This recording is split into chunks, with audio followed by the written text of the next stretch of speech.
Hey everyone. Hello, hello, hello.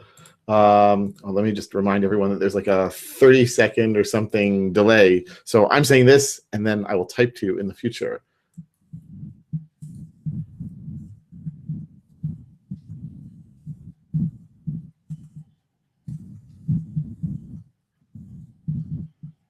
Okay. So welcome everyone.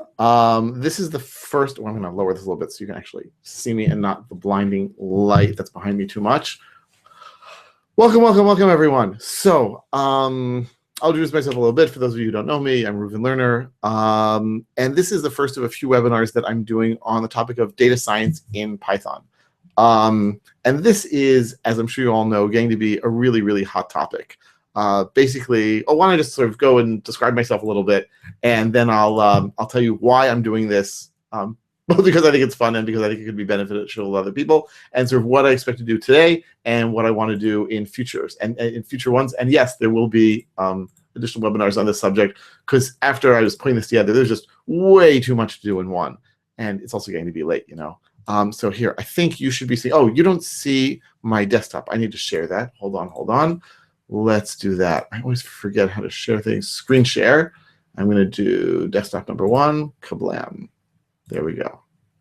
Okay. So then, right, I've got that. So I think you should now see my slides and me. I'll move myself off to the side there. And we'll move these a little bit over here. Okay, so hopefully everyone will be able to see this. I'm going to put the chat window here, and hopefully this will all work. Yay! Okay. I'm glad that people are here. We've got a whole bunch of people watching, a whole bunch of people in the chat room. Okay, so let me tell you a little bit about myself for those of you who don't know me, and I'll tell you what we're doing and why we're doing, and then we'll jump into it, and we'll see how long this lasts. I usually plan on these lasting about an hour. If it's a little less, I get to go to sleep early. That's a joke. I don't get to go to sleep. I get to do other work. But maybe some of you get to go to sleep. Please, by the way, all of you in the chat room, tell me where you're from. I'm always really, really curious to know where people are here. Oh, and yes, someone just asked, are we recording this? The answer is yes. So Google Hangouts on Air, by definition, are yet another way for Google to encourage us to use all of its services, one of which is YouTube. So whenever you do a Hangout on Air, it goes into YouTube, and I will post the link. I'll send it to my newsletter, and I'll send it also to everyone who signed up for the webinar. So those of you who are not here right now, will be able to watch it another time. So who am I? I'm Reuven Lerner, obviously. I've been a programmer, consultant, developer for a long time, as you can see from the increasingly gray hair that does not go away every time I get a haircut. I mostly work in high-level languages, Python and Ruby mostly, and I do a ton of training. I would say nowadays about 80% of my time is spent doing training, and a huge proportion of that is in Python. It's funny, sort of a lot of my development work is done in Ruby, but I do a lot of training in Python, Git, Postgres, and I've always got my ears to the ground, sort of find out what people are interested in. And when I speak to my courses, or when I've been speaking to my courses over the last few, oh yeah, I remember that. Yeah, great. Whenever I talk to people, I ask them what they're using Python for. And in every class, there are more and more people using it for data science. And I said, you know what? The time has come for me to learn more and more about this data science thing, because I know it's cool and everything I've read about is really, really interesting. But like, the time has come for me to learn about it. The time has come for me to use it. The time has come for me to share what I learn with other people. So in addition to doing the training, as I write here, I write a column for Linux Journal about web, database, high-level languages, open source, that sort of stuff. I did a PhD in learning sciences from Northwestern, which I mentioned in part because I spent 11 years on it. I'm going to tell the whole world. And in part because I did it in technology and education. And so I really am finding more and more that I'm using what I learned in the learning sciences program as part of my lectures, as part of my teaching. It's really informing how I teach and how I share information with others. I share information, a lot of information with others, those of you who aren't sort of up to date. So I've got a newsletter that I put out. I claim it's every week. It's probably close to every 2 weeks, sometimes even 3. I've got a blog where I post probably about twice a month or so. I've got a site called Daily Tech Video, which is, as the name implies, a new lecture, typically about an open source technology every day. Daily Tech Video is really sort of a labor of love, lots of fun. I've been doing it for more than a year now, so we now have about 375 conference videos that I look through, and I choose the best ones that I can find, and they're categorized. So if you want to learn more about Git, you want to learn more about data science, you want to learn more about Haskell, you can do it. And yes, the video has started. Let me post the link in case people don't have it, just in case. And I hope this link will actually. Oh, sorry. So good. Other people are helping out, and that removes the need for me to sort of good. And also, I've become recently obsessed with learning Chinese, and so I also produce a newsletter. Those of you who are familiar with the programming world's newsletters about Python Weekly, JavaScript Weekly. Well, now there's also Mandarin Weekly for those of us who are learning Chinese, and you're welcome to follow that or subscribe to that if you're as obsessive as I am about this. I also have some books. My first book, which I published about a year ago, is called Practice Makes Python, and it's 50 exercises in Python.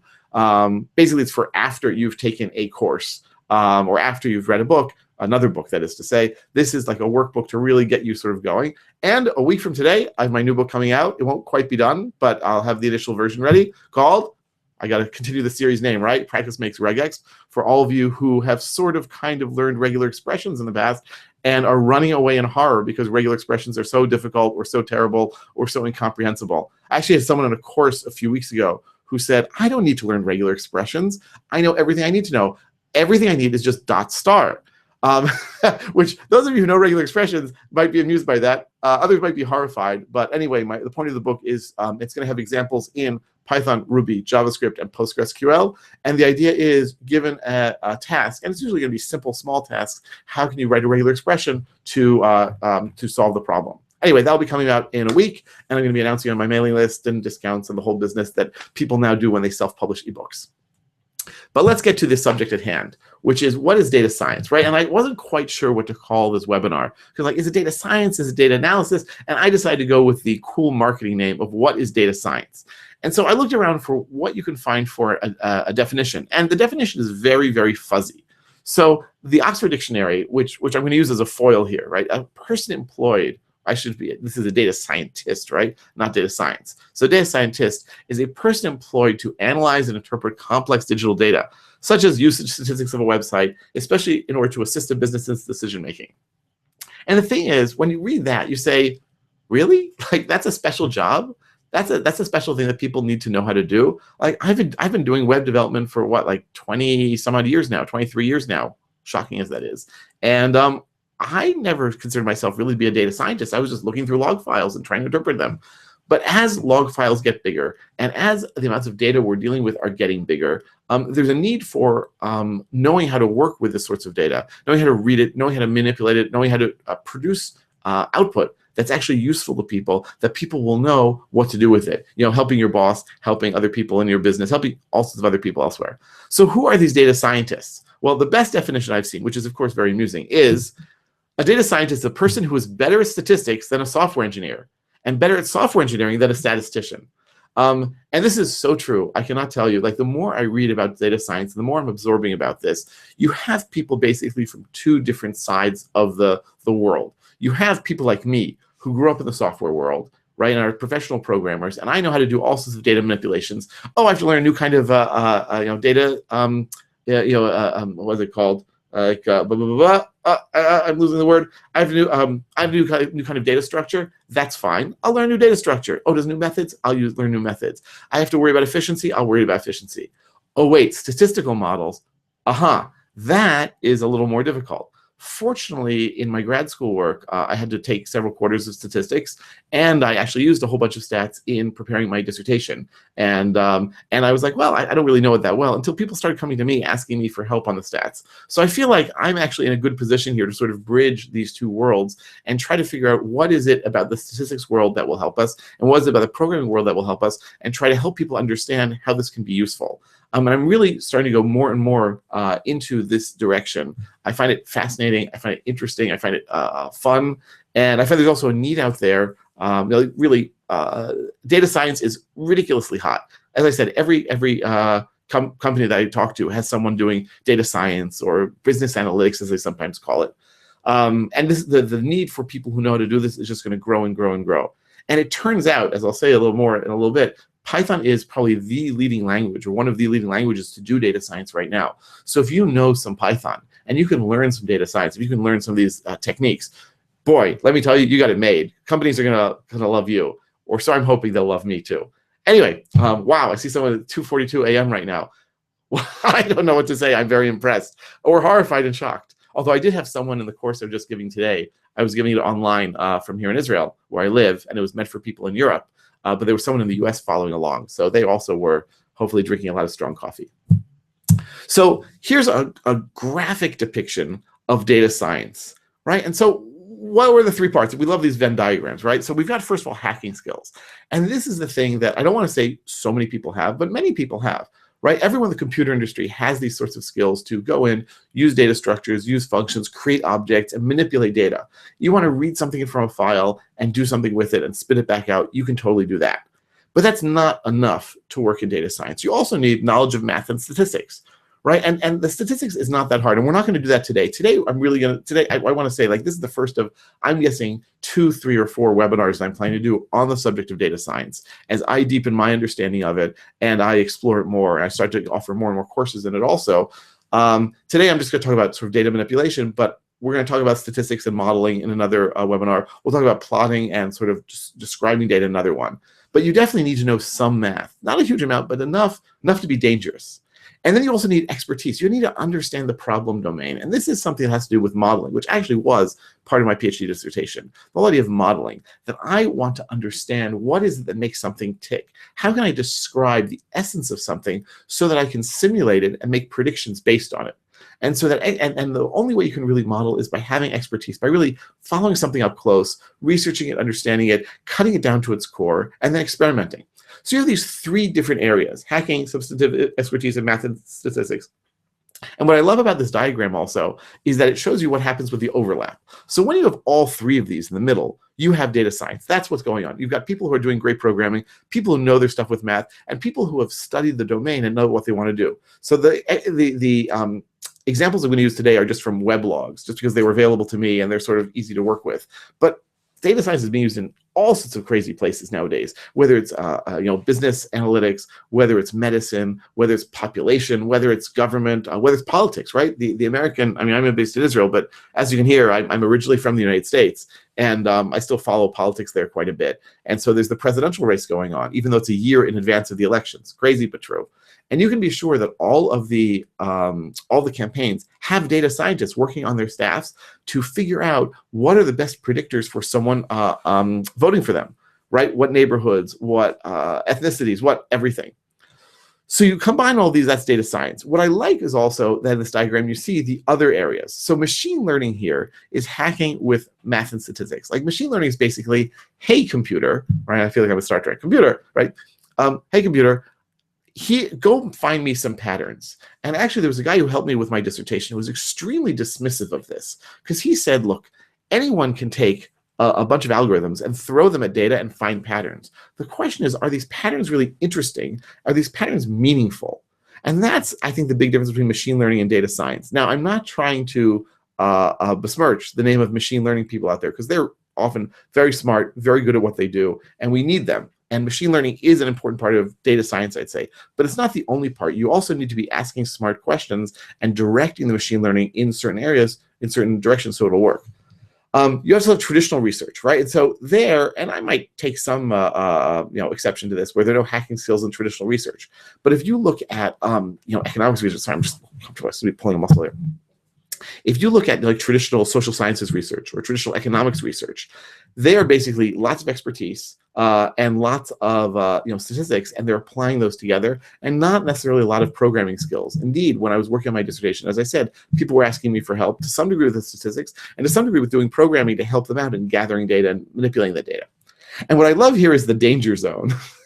Right? And the danger zone is basically, you have people with hacking skills who really know the subject very well, and they have no idea about statistics. There was a great anecdote in one of the books I've been looking at. I think it's the one by Kathy O'Neill, who's a member of the panel on the Slate Money podcast. So I get to listen to her every week, and I'm reading her book on data science. I think it's called Doing Data Science. And I think she's the one who points out that in the wake of something, there was some sort of event a few years ago where basically if all you looked at was Twitter, you assumed that nothing bad had happened that day. But if you looked at the actual news, you knew that terrible things were happening. And the reason was that the people on Twitter tend to skew toward like upper middle class in America, and white and privilege and all that other stuff. And basically, so you don't see necessarily all the bad stuff that's going on. But if you extrapolate from that data, if you say, well, it's just data and Twitter is a cross section of the world, you're ignoring a lot of math and statistics knowledge about sampling and how you get information. So you really do need to have some of that knowledge. So that's why they call it the danger zone.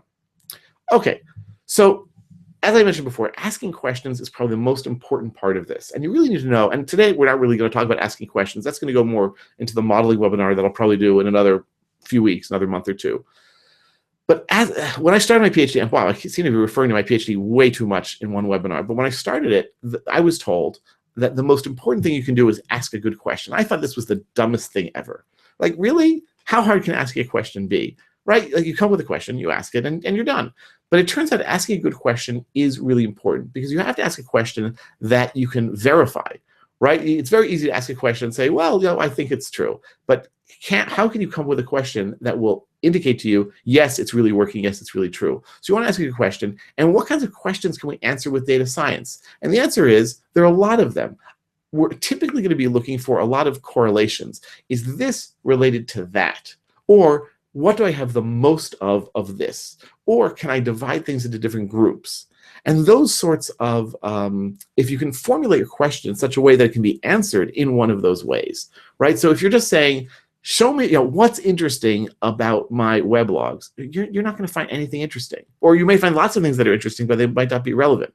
But if you're interested in finding out what countries are people coming from the most on holidays, right? Or what countries are people coming from the most when we offer sales? Well, that is an interesting question, both because you can find it out, it's answerable, and because you can then feed it back into your data. You can get an answer, and then you can act on it, and you can use it in some way. So we want to ask lots of really good questions. And you know, I'll even tell you, toward the end of my whole dissertation process, I was still wrestling. It sounds crazy, and it's not the right way to do it, but I did a lot of things wrong with that degree. But toward the end of my degree, I was still wrestling with what the actual questions were that I was asking. And the questions then direct the kinds of answers you come up with, and the answers you come up with then direct what's the next step. So in science, we typically we start with a hypothesis. I think X is true. And then we're going to go collect our data, and then we're going to analyze the data, and we're going to find out, is this really true or not? Now, the funny thing is, the same thing happens no matter what. If we proved our hypothesis with our data and our analysis, then great, terrific, next, new hypothesis, or new data, or both, right? You can either try a new idea or hypothesis with the same data, or you can try the same hypothesis with other data, or you can go in a totally new direction. Oh, but what if we did not prove it? Oh, well, then you'll try a new hypothesis, or you'll try new data, or you'll do both. Right? Because maybe your hypothesis was wrong, so you're going to try a different one, or it was not appropriate for this data set. And so this is how we're typically going to work in the science world. But we have to remember that just because we find that two things are connected, they're correlated, does not mean that one caused the other. And this is like a classic mistake that people make. Data science is fantastic at finding correlations. That's what computers are great at doing. So when X goes up, so does Y. Right? That's something that we can do very easily. We can also say, I'm going to group these values, the values of X, into 5 different categories. So I'm going to have on my plot these 5 different clusters. Terrific. That does not mean, though, that if just because X goes up, Y does too. Right? When X goes up, so does Y does not mean that a rise in X causes a rise in Y. And once again, I'll sort of betray my, my training doing education research. So there's a lot of research that shows that children from wealthier families do better in school. To say that wealth makes them smarter, wealth makes them do better in school is, I think, nonsense, right? Like, you give someone $1 million, that does not mean they're suddenly going to be a better student or better in school. But they are correlated. And perhaps the best way to remember this is from the XKCD comic, right? This is classic, old. You can see them from those of you who follow XKCD. I used to think correlation implied causation, right? So that the two were related. And then I took a statistics class, and now I don't. And the person says, oh, sounds like the class helped. Well, maybe. I love this. I love this because it really cuts the heart of the difference between the two and how skeptical we have to be about finding correlations. I'm sorry, about finding causation. So what is the process of data science? And I took this from Wikipedia. All right. And there are a whole lot of diagrams that are similar to this. So first, like, we have the world, right? Yay, world. And we're going to collect raw data from the world. And so far, that's exactly the same as we're going to have in a typical research process. I have data, I collect it, and now what? And actually, by the way, in data science, this doesn't have to be the same as the real world. In the real world, you could be collecting all sorts of data. It could be interview data. It could be just, observations. It could be all sorts of things. In the case of data science, though, we are dealing with raw data, log files, databases, sensors. And part of the problem with data science, part of the problem with the modern world is actually that we're so inundated with data, we're going to get tons and tons and tons of it, and we have to then do something with it. So the next stage is then to process it. What do you do with that data first? You got to churn it through something so that you can read it. And you'll see in the examples I'll be giving shortly what the sort of processing, even the simple sort of processing is that we can do. And then you have a few different options, 2 different options, in fact. Well, I guess here they're saying clean the data set. So that's the next thing you do, clean the data set. That is super important. And I'll show you an example of this in a little bit as well. But you want to make sure that the data you're getting is clean. And what do I mean by clean? Right? What I mean is it doesn't have all these extraneous things, doesn't have errors. And now it sounds like cheating, right? Oh, if this data is bad for my results, if this data doesn't represent what I want, I'll just get rid of it, right? People do this in research. I've seen recently, there's a whole idea in statistics of the p-value. Like, how likely is it that these results could have happened randomly? And so typically in the social sciences, the threshold is 0.05. If there's a 5% chance that this could have happened randomly, then we're okay with that, 5% or lower. But if it's more than that, let's say it's a 10% chance that these results could have been random, that's not good. So every researcher out there tries to get their p-value to be 0.05 or lower. And apparently, I just saw this in the last month or two, there's some shockingly large number of papers with like 0.45 or 0.045 or 0.05 p-value. Right? And you like everyone's just sort of massaging their data so that they can get it down to that level. And so cleaning the data set can have some implications for, shall we say, an ethical behavior, but we're going to hope that people are not going to be that way.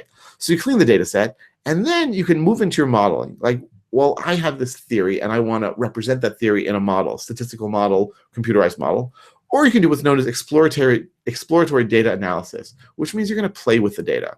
Before you start coming up with a model, before you start formalizing your ideas, you're just going to sort of mess around with it and explore with it. I'm going to show you in a little bit also how Python lets us do that really easily with the IPython notebook, known also as Jupyter now.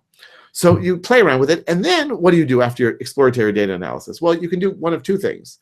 Well, first of all, 3 things, actually. You can just stick around doing this EDA. And I think people do this. And I think in some ways, this represents that danger zone that was represented on a previous slide. All right? Because this means that right, you're messing with the data, but you're not necessarily formalizing it. Well, after your data analysis, you can go back and process it more. Oh, I need this. Oh, I want to change that. Or you can go straight into your modeling. After that, then we're going to start communicating it. And so plotting and charting is crucial because people are, someone once said that brains are pattern matching machines. People's brains are great at finding patterns. And it's hard to find a pattern in a lot of text, but it's easy to find a pattern in a good chart, like this one, right, that I stole from Wikipedia, borrowed from Wikipedia. And finally, after this communication, then we can have some sort of data product maybe, right? We are done, we have analyzed it, and here is a database, here is a text file, here is something, and that goes back into the world, and the whole thing then sort of goes around and around.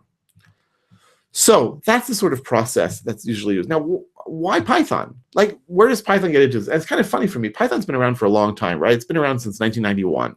I've been using it for about 20 years at this point in various ways, and I am a web guy. So I came into the Python world thinking of, okay, I can use it for all sorts of Unix scripting type stuff and some small applications, and for web applications. Why not? But it turns out that Python has, over the years, developed this very large following among researchers. Researchers who wrote things in C that connected to Python that allow us to do all sorts of things that Python is great at. Reading and processing data, think about it. What is Python and what are other high-level scripting type languages good at? Reading from files, messing with those files, spitting out new files, right? Or working with databases. And by the way, the processing can often be done using functional programming techniques, such as list comprehensions, right? So you read in a file, you use it as a generator, an iterator, you go through iterations with your comprehension, you then join the results, and you send that to disk again. Cleaning the data set, right? We can filter things out. The exploratory data analysis is great in this IPython notebook that I'm going to show you in a little bit. We can model, we can have algorithms, obviously code, right? Like we've got programs, we can use that to create algorithms, but also our models, statistical models can be done in Python because we now have a growing number of algorithms written in Python and functions and libraries we can use. And communicating and visualizing. So there now is more and more available to make really stunning, stellar plots and output. And you can change it all sorts of ways. It used to be that it was really ugly in Python, but no longer. So today's agenda, now that I've talked for like half an hour, now it's time to get into the agenda, but we'll probably only go another half hour anyway. So I want to talk to you about Numpy and Pandas, which are sort of the two fundamental building blocks of data science. How can we read the data into Pandas? How can we clean it with Pandas? How can we do some very basic analysis, some very initial plots? And the next two webinars that I want to do are going to be, one is going to be on plotting. How can I take this data and plot it this way, and this way, and this, and this way? And another one about different statistical models. Specifically, I want to talk about regressions. I want to talk about clustering. And there's another one that I can't remember offhand, but I would want to do that. And how those fit into using Pandas and doing this sort of analysis. Okay.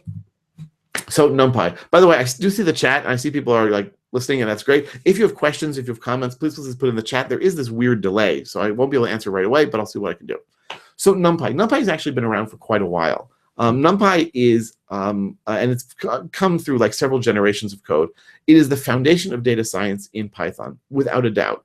And it's very fast arrays. There are arrays in Python. If you download and install Python, you can do import array, and then you get an array.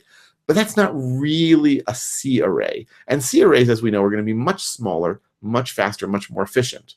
And think about it. Let's say you're dealing with very large data sets. And very often, data science and big data go hand in hand. The data science techniques are used on big data. So if you're dealing with millions of points or billions of, well, probably not billions, but maybe like millions or hundreds of millions of points of data, we love our lists in Python, and we love our objects in Python. But those are just going to be really big and bloated. And we don't necessarily want those sorts of objects to be running around because they're just going to use up memory. And so even people like me who love high-level languages and love Python and love thinking in terms of objects, still admit that when it comes to large data sets, we need to use something smaller and thinner. And that's what NumPy's array or ND array provides us with.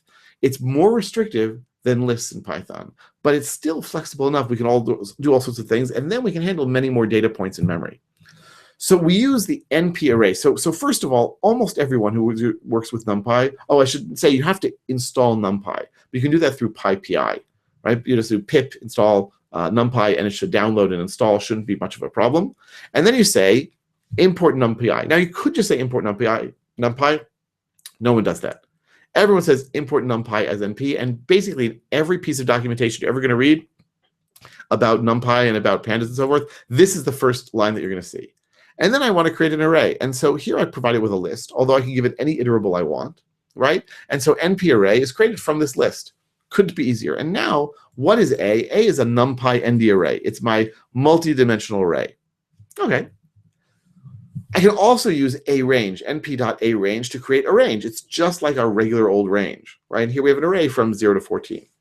And that's another, by the way, it's not really a range, like it's another way of creating an array. Sorry, this muscle's really entertaining for all of you, I know, not so much for me. Okay. So the thing is, this sort of kind of looks like a list, right? Because I can do here a equals np a range 15 for I and a, print I. And this is a Python 2 thing where I don't have to use the parentheses for print, and I can put a comma afterwards and it won't go down a line, it'll just add a space. So here I do print I, and blah, blah, blah, blah, I get all the numbers here with spaces between them.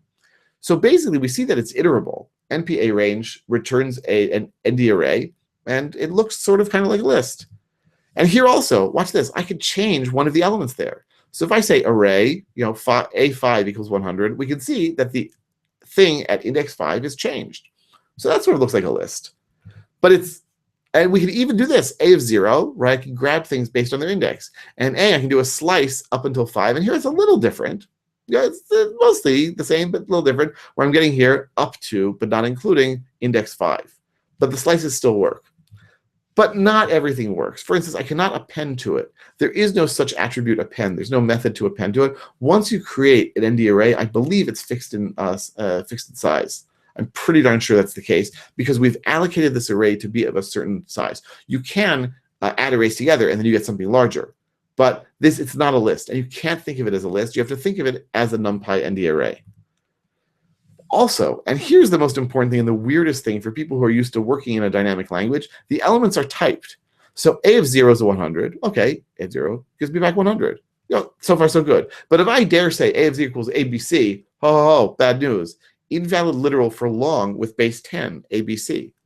Well, how could that be? And here I'm going to load up. Oh, here I have it. So for those of you not familiar with it, like Python has a wonderful interactive shell. You just type Python at the command line and you get it. And it's that like greater prompt. But over the years, IPython has become a much better, nicer, easier way to work with Python. And the IPython notebook is just a stunning piece of software. So this is a web browser. And here I'm going to say, print hello world. And sure enough, it does that. Now, if you don't think about it too deeply, it looks like Python is actually running in your browser. What's really happening is that I'm running it here. And every time I type something, or every time I do Shift-Enter to execute what's in a cell, what happens is it's sent back through a WebSocket to a server running on my computer here. And that is where the Python session is held. And then it's sent back here to the IPython notebook. Now, this IPython notebook became so wildly popular, it's now known as Jupyter. And that py is supposed to be a reminder that it's from Python. And Jupyter actually works with a few different languages. I've never used it with any of those. I only use it with Python, but it's really super easy to work with. I use it now in all of my classes. And a lot of data science people use Jupyter, use the IPython notebook. It's their primary interface, both because it's easy to use, right? You don't need to use the command line, and because, as we'll see a little bit, you can do plotting inside of the IPython notebook, inside of this web browser. And think about it, you can set it up on a server in your company or in your work group, and then lots of people can use it together. Right, so you have this way to collaborate among lots of people. So this has become a really standard tool. So if I say here, let's do import numpy as np, right? And now I'm going to say, right, let's just say a equals np a range, let's say 10. All right, and so now I can say a. And by the way, you'll see here, maybe you'll miss it if you blink, but there's a little asterisk here. And the asterisk, when I ask it to do something, the asterisk means that in the back end, something is executing, and then it sends back what it got. So you can see my array. And so now if I say a of 5 equals 100, right? A is now changed. You see that the thing at index 5 has changed to be 100. But if I say a of 5 equals abc, kaboom, it's not going to like that. It's not going to allow for that. Well, let's look a little closer at a, right? Because I want to find out what is this thing. And if I say here, np, or if I say here a, right, it's going to tell me it's an array. How do I get the D type in there? Oh, I know, I have to set it. What if I say here, let's just copy this in, right? If I say np array of AABBCC, right? So now I'm creating a new array. A equals np array of AABBCC. Will it allow me to do that? Actually, not with those quotes. Yes. And look at this. Now, not only does it say that I have an array, it says I have an array of a certain type. And you see this pipe S2 means that's a 2-length string. So I can replace, I can say a of 0 now equals ZZ, right? And a will now allow me to do that. But I cannot say a of 0 equals ZZZ. If I do that, oh, it will actually, but it cut it off. Okay, fine.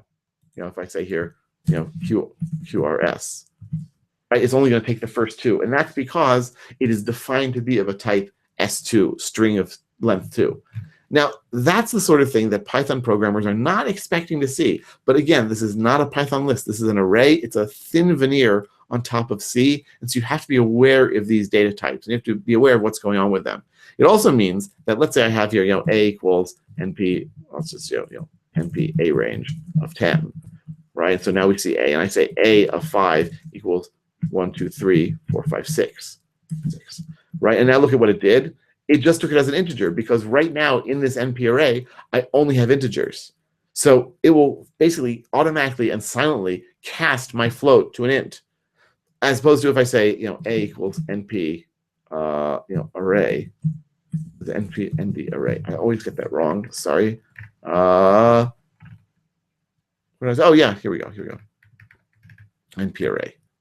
Sorry, np array. And let's put here a list of 1.23 and 2.45 and 3.79. Now if I look, right, it's okay with that. And a of 0 equals 1, well, it's okay with that. But you notice here it has a decimal point, which means that this array is typed to be with floats. And of course, just to remind all of you folks, floating point is not exact. So if I say 0.1 plus 0.2, the answer is, of course, exactly. By the way, coolest thing ever, I actually mentioned this on the podcast I just did like an hour ago. take this result, 0.3, stick it into your web browser and add a .com. And now we have this fantastic website which tells us all the different languages and how none of them basically does floating point math correctly. And this is, by the way, this is not a bug. This is a feature, believe it or not. This is a standard that everyone does in the same way. And it's explained on that website. Fun to read, well, for some of us at least. Anyway, back to our topic at hand. So we have strings. Now, why are these such restrictions? I think I mentioned, right? These are thin layers on top of C arrays. And so we need to live with those. We need to understand that. But the benefit we get is, of course, a very, very fast data structure. So now let's say I want to select from that, right? So I'm going to say here A equals NP A range 10. And once again, I have my array going from 0 to 9. Let's say I'm only interested in some of those numbers. Well, first of all, I don't think I mentioned this elsewhere in the slides. When you're working in Numpy, you're working in arrays, or you're working even in matrices. So if I say A plus 5, the result is going to be not an error. It's going to add 5 to each and every one of these elements. Whatever you do, A times 3, right? A times A, right? Whatever you do is going to affect all of the elements of this array. And you have to start thinking almost in a functional sense. I am applying an expression to a very large number of elements. So when I say here A of 3, right, that'll work, sure, 3. And if I say A of 10, well, it'll probably give me an error message, yeah? Index 10 is out of bounds for axis 0 with size 10, fine. But what if I say something like this? A is greater than 3. Well, that's pretty weird looking, right? This is known as Boolean indexing. It is fundamental to how we work with NumPy arrays and even with Pandas that we'll see in a little bit. Basically, it means I put a condition inside of the square brackets. Bizarre, I know. I put a condition inside the square brackets, and that condition will almost always refer back to the data structure that is outside of the square brackets. And then I can say what I'm interested in getting. So I can say here A, A modulo 2 equals 1. What am I going to get there? All the odd numbers.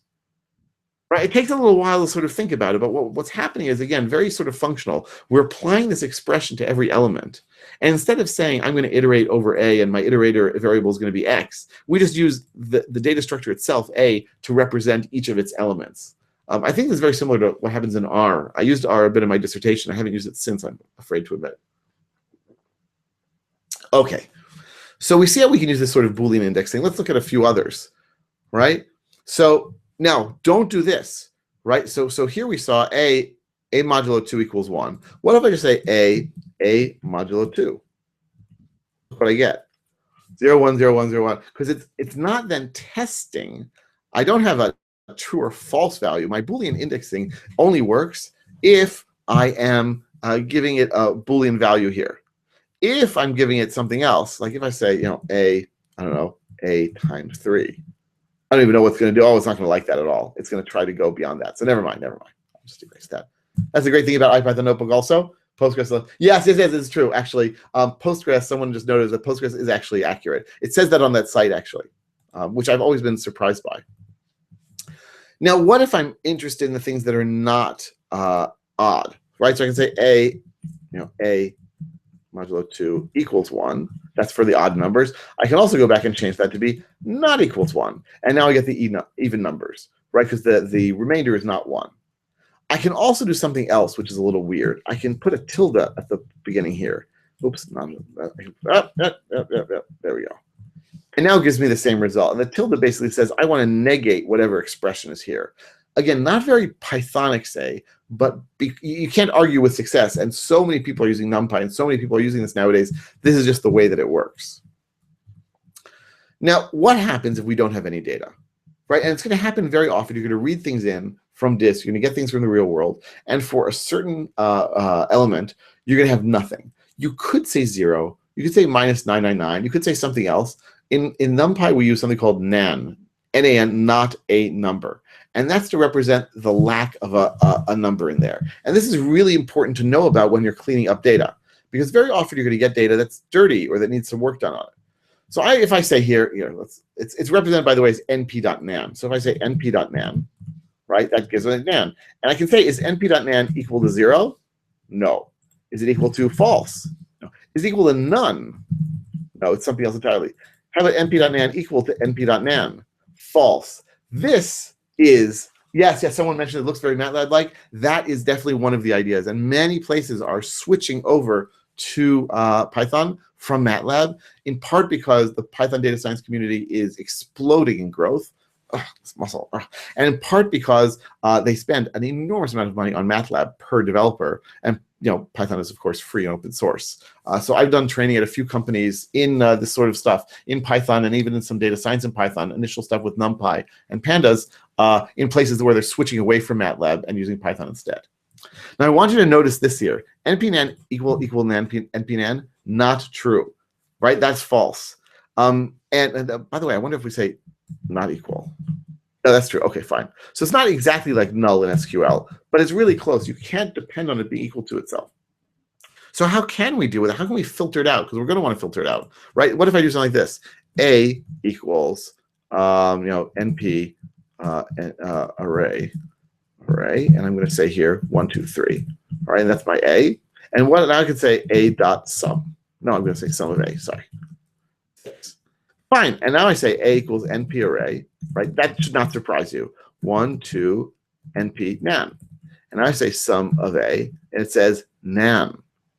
If you have a nan in there, if you have a not a number in there, you cannot execute the sum on there, because we know that's 1 plus 2 plus, who knows? Who knows? So the moment you have a nan in there, bad news. So you have to clean it out somehow. And how can we do that? Well, right, what we have to do is basically remove all the elements that are equal to nan.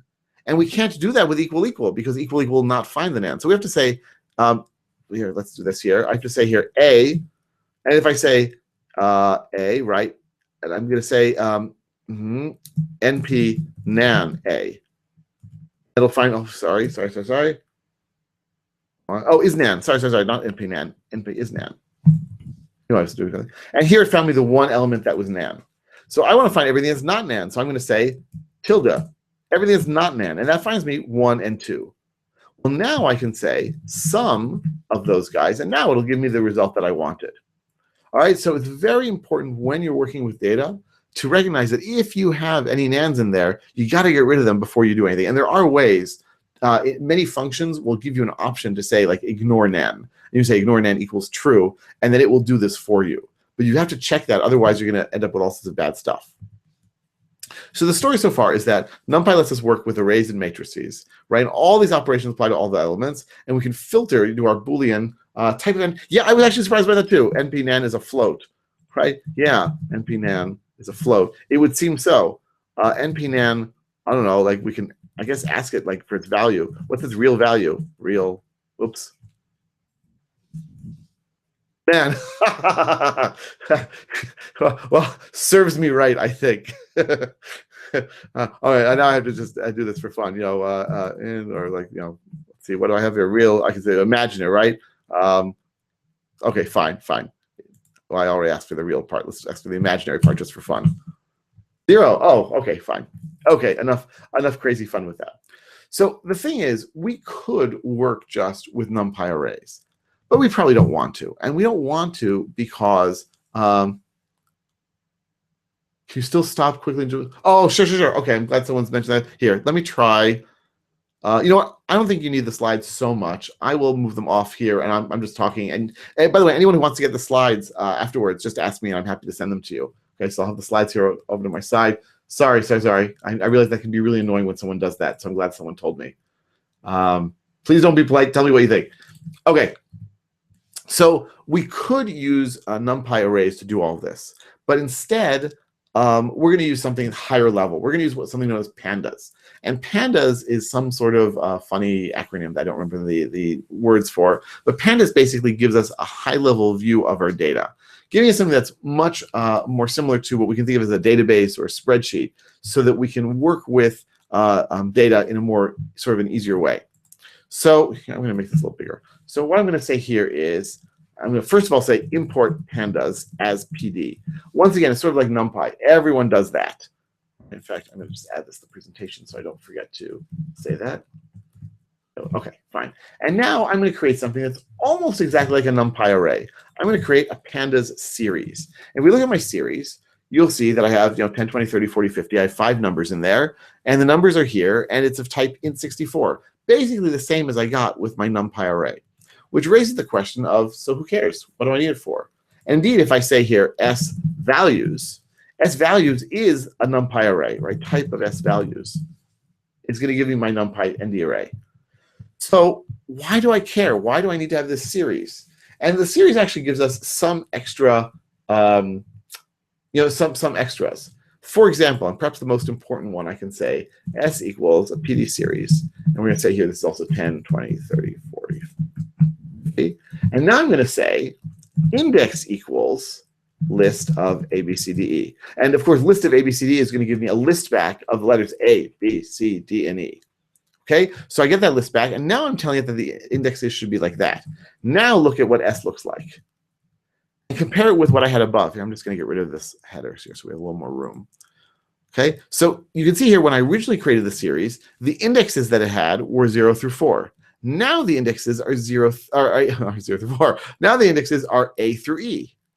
And this means that now I can use it by letters and by words rather than simply simply numbers. Okay, now why would I care about that? Watch what I can do here. I can say here, S of A, right? And it'll give me 10, and S of B. So I can treat it almost like a database or almost like a dict, right? Almost like a Python dictionary. And it's just more convenient often if I want to label my rows in that way. And so we have here now in this series, it's like a 1 column, well, like a very, very narrow database table, very, very narrow spreadsheet. Now, where are we going to get our data from? Right? Well, we can get data from all sorts of different places. Basically, I'm going to read data in from disk, and I'll show you that in a moment. And I'm going to read it into what's known as a data frame. And a data frame is basically, you can imagine if this series is 1 column, a data frame is a lot of these columns. A lot of these columns that are in parallel, and each one has its own column header. So what happens then is when you have a data frame, you really have a full spreadsheet. And in fact, I've come to think in many ways of Pandas as Excel inside of Python. So what you can do is you can gather data, read it in, you have it in these rows and columns, and then you can do all sorts of manipulations on it and produce some sort of output. And anything you could do in Excel, you can do in Pandas. So far as I know, although I must admit there are people who do amazing, amazing things with Excel. So how do I create this data frame? Well, a data frame actually contains a series. So here I had the series. Let's do this. I'm going to say now, from Pandas, import data frame and series, just so it's sort of available. And now I'm going to say B equals, and B is going to be a dictionary, A1 and B2. Okay, that's my first dictionary. And my second dictionary is going to be A10, B20, and C30. Oh, let's say it doesn't matter, 30. So now what do I have? I have a list of dictionaries, list of dicts. The first dictionary has 2 pairs. The second dictionary has 3 pairs. And now I'm going to create a data frame from that. And look what I'm going to get, data frame from that dictionary. And look what happens here. It's nice and graphical in the Jupyter notebook, right? I'm getting here a nicely formatted table. And across the top, I have A and B and C, which are, of course, right, the labels that I gave in this dictionary. Or to these dictionaries. So I have A and B and I have C. Also notice that this one here, this one here, the top one, has NaN, not a number, in that value there. So once again, we have to remember that NaN is there, and we have to remember that it can cause us issues. So here, let me just take a moment to look at something. Okay, fine. So first of all, let's say I want to, by the way, create this data frame and give it a different index. Give it a set of indexes. I think we can do that here, where if I say index equals list of, let's say, X and Y, I think that'll work. Yes. And so what you see now is I can really access things. I can say, D of X, and it'll give me the, D dot X. Data frame. There we go. Sorry. Let's say df equals that. Very good. And now if I look at df, there we go. And now I can say df dot x. Oh, for crying out loud. Okay, never mind. I always forget this. A of A. That definitely works. I can get that sliced down. You see here, it's going to show me of X and Y. And you could also see df of b, of course, and df of c, of course. Now, here's the funny thing. I can also say df dot a. Right? Basically, I can access things either using square brackets or using an attribute. I'm not sure how much I actually like that. I think in many ways that's sort of convenient, but not totally in the spirit of Python, where there's one way to do it. And it also means that there's certain, it's sort of like in JavaScript almost, where there's certain names for columns that if you use that name, for instance, you can set up a name that has a minus sign in it, in which case you must then use the square bracket way. You can't do it with an attribute because there's no way for an attribute to contain that minus sign. Okay, so what else can we do with this thing? Well, let's say I want to get rid of this nan, right? That's not so good if I have that in there. So, oh, sorry, let's just see. Oh, gain one row. Oh, I'm sorry. Now I found out, I'm just looking at my slides, how to get one row. So this is my data frame. I can say df lock. I always forget that. Lock of x. Oh, sorry, lock of. Sorry, need to use square brackets. There we go. Finally, finally, finally. And what is this giving me? You can see that it's, while it's displayed vertically, it's really sort of a cross. So this is like the cross section here, right? 1, 2, and nan. And of course, I can say df lock of y. And there's a way to do it also with numbers. I think if you say df ilock 0. Yeah, see, ilock 0 is using an integer, whereas lock here is using the name that we gave to it. Okay, and I can also do all sorts of slicing, right? Just like in regular old Python. So here's my data frame. I can say df up until 2. Oh, sorry. Helps me to actually type the right thing, 2. Right, which is not very useful here. I can say df of 1. Or I can say from 1 to the end. Imagine, I haven't actually tried this before. I could do this, yeah? Yeah, and see the flips it. Oh, so useful perhaps, right? Or not so useful. Okay, so let's move on. Let's now take a look at what else we can do. We can do Boolean indexing here as well. So I can say df where df a is greater than 1. Look at that. Now I can say df or df of c. I can say, right? Oh, sorry, my muscle here. Wow, I don't know what I did. I can say here, or I can think I can do this, np is nan, right? And so there it's showing me where it is a number, but I can also then negate that. And so I can make sure that I have all the rows, which in this case is just one row, where we don't have nan in the C column, right? So we can play all sorts of games to really, and this is a part of cleaning the data. Part of the cleaning the data is when you bring it in, you have to clean it up, you have to make sure you get rid of the nans or that you know what you're doing. And obviously you have to document that. Now, if you work in a company, right, you want to document it for your boss. If you're working in a research institution, you have to document it for the research you're doing so people will know what's going on. So I want to use this to do some very, very simple research over the next few minutes. And then I think we'll stop if there's Q&A, and then we'll stop probably the next 10 minutes or so. So first of all, I want to just go over some of the log files that I've collected on my computer. So I have a blog. I went to the log file. I went to the blog. I went to the log of the blog. And I decided to get the access log for that. And what I used for that was here, I'll just copy this into the notebook just so you can sort of see how I did some of my cleaning. All right, I'll put this in comments. All right, so what am I going to do here? I took the last 300,000 lines from my access log. And I looked at it, and a huge, huge, huge number of times that my blog was accessed, it was from XML-RPC. And it seemed to be usually from Google, sort of checking to see if there were any updates on my blog. Well, you know, Google might be nice and everything, but I don't need to have that many lines. It's going to mess up my statistics. So what I did was I looked at the last 300,000 lines. I piped it through grep-v to remove those instances of XML-RPC. This is part of cleaning the data. And then I got it into a new file called latestlog.txt. Now I have to process the data. Well, how am I going to process a log file, Apache log files? Right? I could go in, I could just read it myself. I could parse the log file myself and then do something with it. But instead, what I'm probably going to do is use a dedicated tool for that. And it turns out that in PyPI, right, the Python package index, there's something called lars. And lars is a log file Apache something, I don't know. Anyway, lars allows us to interpret Apache log files and just reads them in. It's beautiful. So here I'm going to copy this code into here just so you can see, because I thought it was like super elegant. So here I have df inputs. df inputs is a list, because what am I going to create my data frame from? A list of dictionaries. So my goal is to create a list of dictionaries. And then what am I going to do? I'm going to import this Apache source.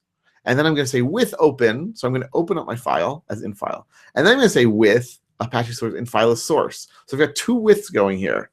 I guess I could just do them in the same line, but fine. And then I'm going to iterate over the source, iterate over this Apache object, so the Apache source object, which is going to give me a lot of objects that I can then use to extract information. And I'm going to extract that. I'm going to say row to dict. Row to dict is a function that I wrote, which takes the current row and then turns it into a dictionary with all the information that's really of interest to me. Here, I'll show you the function that I wrote here. I'll just put this in a new cell. There's a way to change this cell to be something else, but find cell, cell type. Oh, I don't know. Markdown. That's not going to work well. No, don't do that. Okay. Fine. So you can see here, all I'm doing in this row to dict function is I'm getting, well, in some cases, I'm getting the basic information they gave, and some I'm pulling it apart, whether it's the timestamp or the URL or the request method. I'm going a little deeper into the object that they gave me so that I can retrieve what I need. Okay, fine. So what's next? So let's say I want to find out, now I want to read this into a data frame. So actually, you know what I'm going to do here? I'm actually going to run this. Have the actual code. I'm going to execute this. Then I'm going to execute this. And now if we look at len of df inputs, you'll see that it's thinking. Oh, that's running first. So thinking. Didn't like that very much. Well, here we go. So we have here 45,000 elements in our data frame input. So then what I'm going to do, I'm going to say, I want to create a data frame from that. So I'm going to say now df equals data frame from df inputs. And so I've created now this data frame. Let's take a look at the data frame we created. And it sounds kind of crazy to do that because it has so many rows in it. But actually, we can do that in data. Pandas is very nice. You'll see after I scroll down a little bit, here you see it has these dots in the middle. It's not going to show me everything. It's going to show me the first 30 and the last 30. So I don't have to worry about overwhelming my system with too much data. And here I have the information that I put into that dictionary. I have the ident, the path string, and the protocol. I can't really scroll so easily here. I'm sure there's a way to do it, but I don't know what that is. So anyway, I have all these different things. One of the things, now once I have a data frame, I can grab information a bunch of different ways. So I can say df, I'm only interested in the response code, right? So that's going to be, what was it called? Response, status. Status. Here, now, once again, we're going to get all 45,000 things, but we see it's 200, 200, 200, 200. There are a few things that are not 200 here, but for the most part, they are 200, meaning everything is okay on my server, or the responses that we're giving are okay. So that's nice, but I'd like to filter out the ones that are not 200.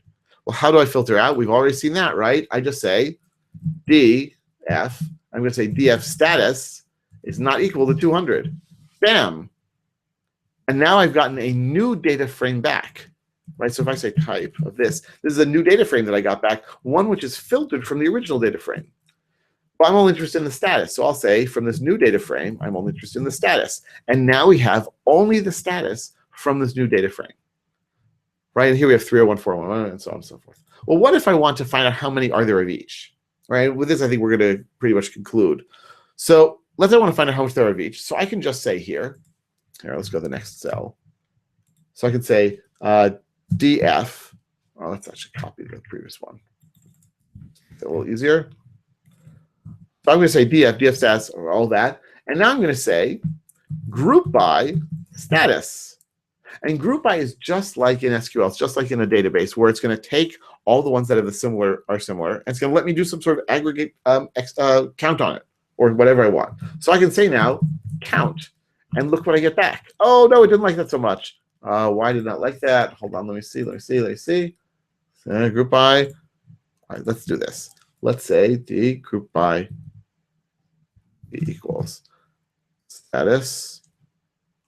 Done something wrong here. I'm always doing something wrong with this. D, oops.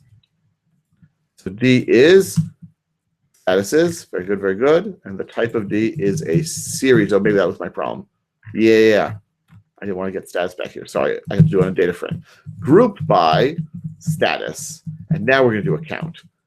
And now if I look at D, yeah, there we go. Now here's where things get a little funny and weird. Yes, thank you. No, my problem before was that, right, I just did the status. Right. So the thing is, you'll notice that I have all these columns here. I'm so not interested in all these columns because basically all I did was repeat the same thing again and again and again. So I'm actually just going to grab one thing from there. I'm just going to grab ident from there. And now you see that I have this nice count of how many times each response code happened. So what's happening then is I'm reading the data in. And by the way, I should note there's a ton of ways to read data in Pandas. What I did here was I just read it in. Here, I'll show you once again. I read it in using almost like a manual reading. I use this Lars object to produce for me objects, and then I created dictionaries, a list of dictionaries, almost manually. And I could have used a list comprehension with this, although I didn't. But if you're reading from CSV, there's a read from CSV. If you're reading from JSON, there's a read from JSON. If you're reading from a database, there's a read from database. There are, I think, about 15 functions in Pandas, the only function of which is to read data from one of these sources and turn into a data frame. Because the data frame is what you're going to be using most of the time. Why are you going to be using it most of the time? Because you can do exactly this sort of thing. Think about what I did here, right, in database terms. What I did here was more or less a select, right? I did a select. I'm excluding a bunch of rows with a certain kind of value, and then I'm grouping by to do an aggregate, right? So I'm grouping by. I'm basically doing a count star group by status, and then I'm only interested in one of those columns that I get back. So I really have this almost database-like thing inside of Python, which is as malleable or almost as malleable as all of my Python stuff typically is. I think I'm going to stop there for today. We've gone a little over an hour at this point, and there's so much more to talk about. And so, as I said, I'm going to do some more webinars on plotting. I'm going to do it on modeling. Maybe I'll do some more advanced manipulations in Pandas. I am finding the more that I work in this is just super cool and fun, and I might even say useful. I know there's a delay. If people have questions, if people have comments, I'd be very curious to hear them and answer them. If not, then I appreciate everyone coming and joining me. I had a fun time doing this and preparing for it. I will continue to do these probably about once a month. Usually I do these webinars, so I'm guessing mid-January, maybe early January, depending on when I go to China next. And then I can provide you guys with more information. And this is useful for me as well, because as I'll get that. So this is useful for me as well, because as I prepare courses, it's good for me to sort of practice and get feedback from people. So Alex asks, are there DB backends for Pandas to produce data frames? First of all, I wouldn't be surprised if there are, and I just don't know about them. I know that Pandas allows you to read from SQL. You can read from a database. So what it's going to do is you can import a data frame based on an SQL query. So you can basically say, I want to create a data frame based on select blah blah blah blah blah blah, count by count, order by, and so on and so forth. Okay, so it's not exactly the same thing, but it's pretty close. Pandas is about high performance like NumPy. Yes, absolutely. Pandas uses NumPy. So you can think of NumPy as like the bricks, and Pandas is like, okay, now I've run out of analogy. I've sort of backed myself in a corner. Pandas is like the higher level manipulations that you're going to do on top of NumPy. And so everything we do, the reason you can do this sort of Boolean indexing here, like df status not equal to 200, is because NumPy is sitting there at the core of everything. And so the NumPy people and the Pandas people are, as far as I know, always talking to each other. And in fact, they are supported by, if I look at numfocus.org, this is the organization that provides funding for these sorts of things. And you can see that it's giving funding to NumPy and to Pandas, and to Matplotlib, which does the plotting and so forth, and to Jupyter for that matter. So I really hope that that they're all talking to one another. Rick asks, can you include the IPython notebook with notes? Absolutely, yes. Anyone who wants, please email me, and I'll say this also in the email that I send out to all the people who registered. Email me, and I will send you a link to the video and my slides and this IPython notebook. I'm more than happy to share that with everyone. And that's one of the reasons why I use the notebook, because I can just, like, as it were, tear off a page and hand it to you guys. All right, any other questions or comments? Great. Well, I appreciate everyone joining me. If there are, I'll hang out in the chat for a little bit longer, just because of the video delay and everything. Thank you, everyone, for coming and joining me and being a part of this. I really enjoy doing these webinars. I enjoy the feedback that I get. If there are things that I could do better or differently, don't hesitate to let me know. Here, I'll do my final advertising and everything. Right, so you can go to my blog, my newsletter. You can catch me on Twitter. You got the ebooks, including the new one coming out next week on regular expressions. Thank you, all of you. I'm going to shut this down, and I look for look forward to talking to you more. All the best and have a good night. Bye, guys. Oh, wait, someone asked. There's one more question. What is the best way to work with a data set with millions of entries? Cry. No. Look, it depends. It depends on your computer. If you have the RAM for it, if you can, sure, you can use Pandas for it, and people do. I think, though, that what happens then, if you have millions of entries, you're going to want to either use a database or even like Apache Spark is the new hot thing. And I'm learning that. And I'm probably going to do a webinar on that as well because it's so important to be able to handle that. So Renato Can, I'm not sure what your name is. That's your username. Hopefully that'll help you out. All right. Thank you so much. And I look forward to seeing you all next time around. I appreciate it very much.